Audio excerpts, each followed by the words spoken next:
বাবা মুসলমান হিসেবে আমার এটা একটু ক্লিয়ার হওয়া দরকার। ক্লিয়ারটা হইলো এই কোরআন সারা জীবন শুনে আসছি আল্লাহর বাণী, কিন্তু এখন শুনি এই কোরআন নাকি রাসূলের বাণী। তাইলে এই কোরআন যদি রাসূলের বাণী হয় তাহলে আল্লাহর বাণী কোনটা?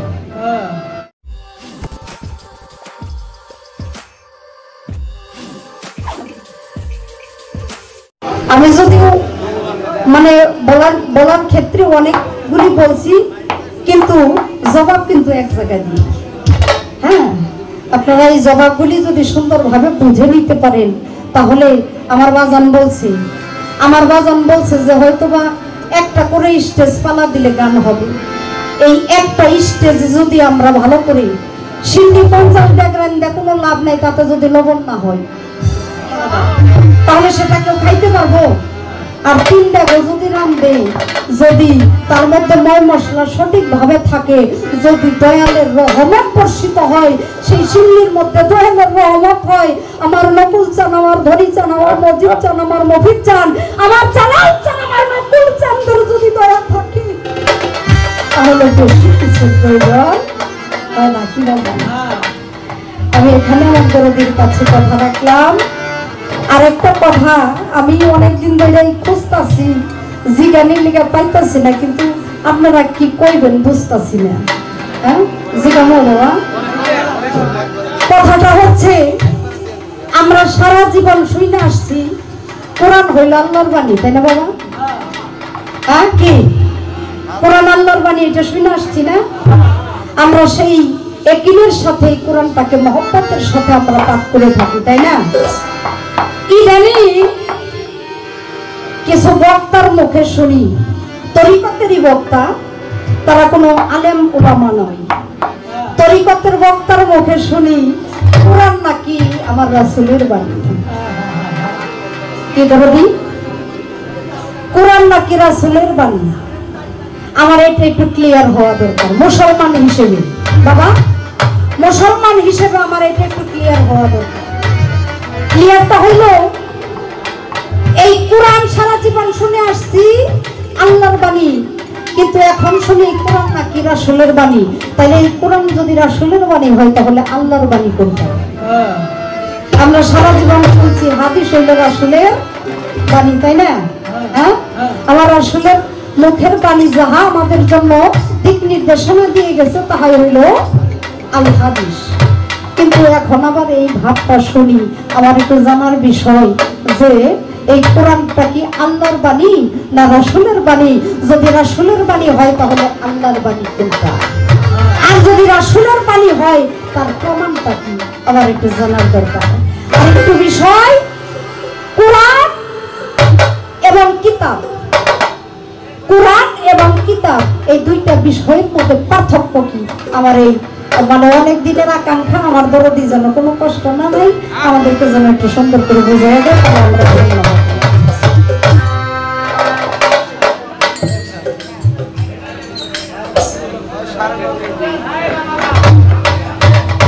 আমরা একটু পান খাওয়া বন্ধ করি। সারা জীবন তো পান খামাই, আজকে একটু গরুর নামের সোনা খাই নাকি বাবা? হ্যাঁ, দেখেন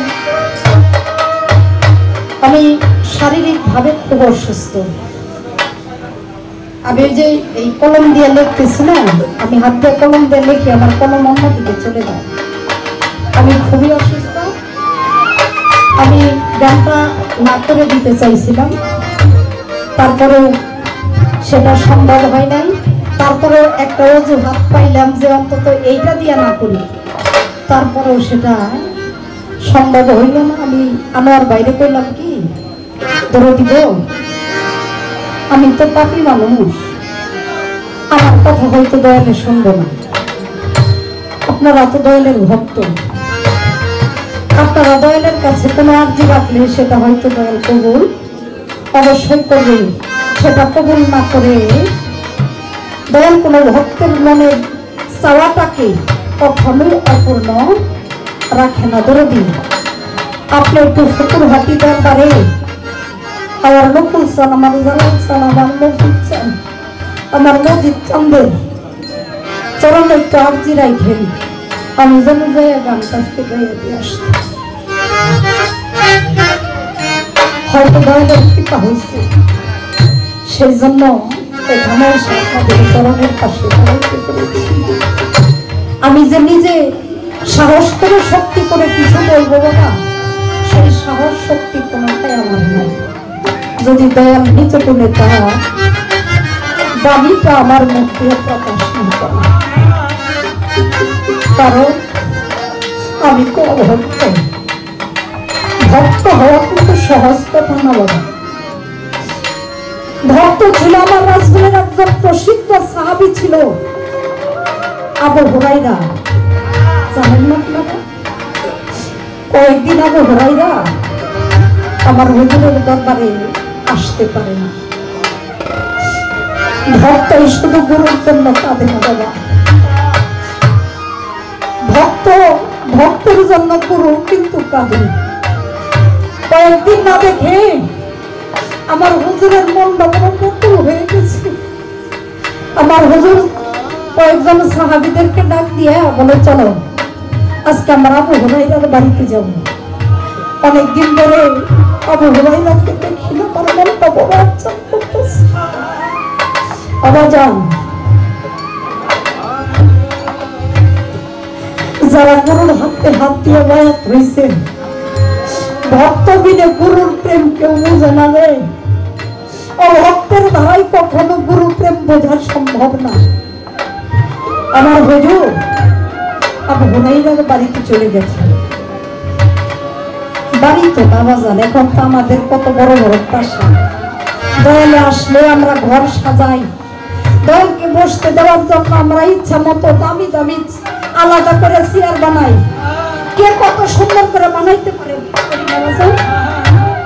কিন্তু আমার হুজুর যখন হুরায়রার বাড়িতে গেছে, আমার হুজুরকে বসতে দেওয়ার মতো হুরায়রার বাড়িতে কিছুই নাই। আমার হুজুরকে দেখে আনন্দে, মানুষ শুধু দুঃখে কিন্তু কাঁদে না বাবা, আনন্দেও চোখে পানি আসে। আনন্দে ঝরঝর করে চোখ দিয়ে পানি পড়ছে। আমার হুজুরকে দেখে বলছে, হুজুর আমার এত বড় সৌভাগ্য হইল যে আল্লাহর হাবিবের পায়ের স্পর্শ আমার বাড়িতে পড়লো। আমার দরদিরে আমি আজ কোথায় বসতে দিব? আবু হুরায়রা নিয়ে একটা খেজুর গাছের নিচে একটা পাথর, আপনারা এই পাথরের মধ্যে আবু হুরায়রা নামাজ পড়ে। নামাজ পড়তে পড়তে এই পাথরের মধ্যে দাগ হয়ে গেছে। হাতের, পায়ের, কপালের। একটা মানুষ সেজদা দিলে, একটা বালু মাটির মধ্যে সেজদায় দেখবেন যেই রকম দাগটা হয়, ওই পাথরটা ক্ষয় হয়ে এরকম দাগ হয়ে গেছে। আমার হুজুরকে নিয়ে আবু হুরায়রা ওই পাথরের মধ্যে বসতে গেছে। হুরায়রা দেখে, আমার হুজুর দেখে আবু হুরায়রারে ডাক দিয়ে জিজ্ঞেস করছে, হুরায়রা বাবা, যেই পাথরটার মধ্যে আমাকে বসতে দিলি, এই পাথরের মধ্যে যে দাগটা পড়ছে, দাগটা কিসের বাবা? হুরায়রা ডাক দিয়ে কইয়া, রাসূলুল্লাহ আমার তো পাটি পুটি কোনো কিছু নাই, এই পাথরটার মধ্যে আমি নামাজ আদায় করি, নামাজ আদায় করেই পাথরটার মধ্যে দাগ পড়ে গেছে। আমার খুশি হয়ে টান দিয়ে আবু হুরায়রার মুখের মধ্যে জড়াইয়া ধরছে। হুরায়রা রে, তুই আমাকে এত ভালোবাসিস যে নামাজ পড়তে পড়তে তুই একটা পাথরের মধ্যে দাগ ফেলাইয়া দিছিস। সঙ্গে সঙ্গে জিবরাইল আইসা আমার হুজুরের কানে কানে কয়, ইয়া রাসূলুল্লাহ, আবু হুরায়রার এই নামাজ দেখে এত খুশি হওয়ার কিছু নাই। বলে এই পর্যন্ত যত ওয়াক্ত নামাজ হুরায়রা আদায় করেছে, এক ওয়াক্ত নামাজও আল্লাহর দরবারে কবুল হয় না। আমার হুজুর চোখের পানি ছেড়ে দিতে যান। ভক্তের কষ্ট কোন গুরু সহ্য করতে পারে না রে। যত যার তুফানে ভক্ত থাকুক না কেন, নিজের কাঁধের মধ্যে সমস্ত কষ্ট নিয়ে সেখান থেকে ভক্তকে গুরু উদ্ধার করে আনে, ভক্তকে কখনো কষ্ট পাইতে দেয় না।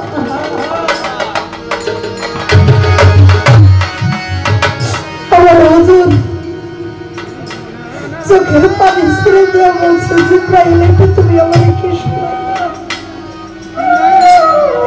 আমার হুজুরের চোখের পানি দেখা হুরাইরা ডাক দিয়া কই, ইয়া রাসূলুল্লাহ আপনার চোখের পানি কেমন?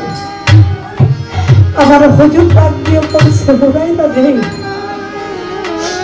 তোরে আমার প্রতি ভক্তি বিশ্বাস এই নামাজ দেখে আমি বড় খুশি হয়েছিলাম, কিন্তু আল্লাহর তরফ হইতে এই মাত্র জিব্রাইল আইসা বলল এক ওয়াক্ত নামাজ নাকি আল্লাহর দরবারে কবুল হয়। আমি হুরাইরা কই, ইয়া রাসূলুল্লাহ এই জন্য আপনি কষ্ট পাইতেছেন? বলে হ্যাঁ, এই জন্য আমার মনটার মধ্যে বড় কষ্ট পেয়েছি। বলে ইয়া রাসূলুল্লাহ আমি এই পর্যন্ত যে নামাজ আদায় করেছি,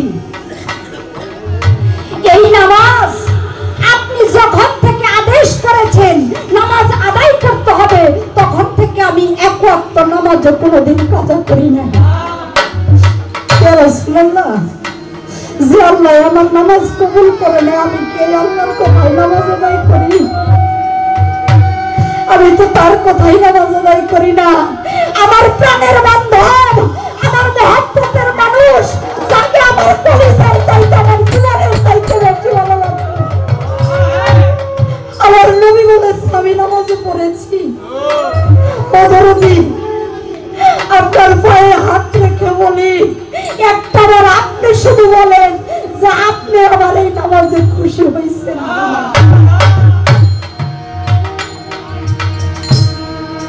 আমার হুজুর হুরাইরা ডাক টান দিয়ে বুকের মধ্যে নিয়ে কই, হুরাইরা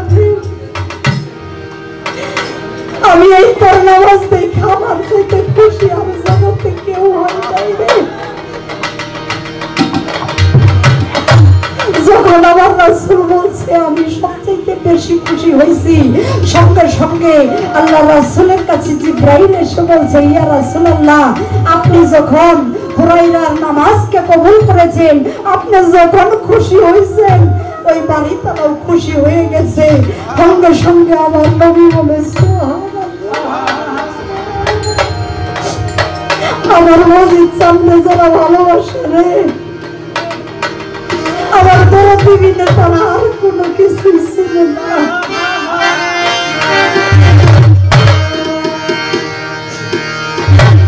চাই না টাকা, চাই না পয়সা, চাই না জমিদারি,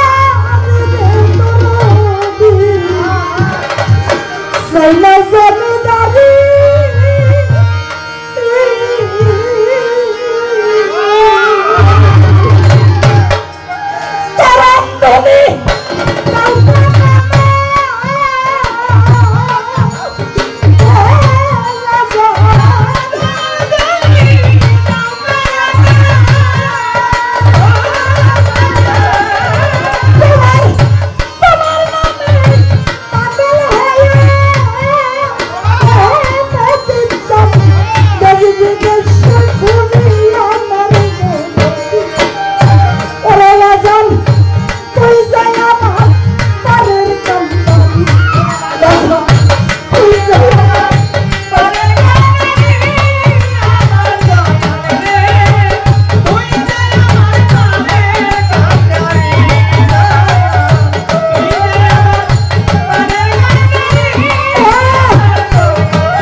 জালাল জানাবি তোর ভরসায় করি রে দরদি তোর ভরসায় করি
তাই না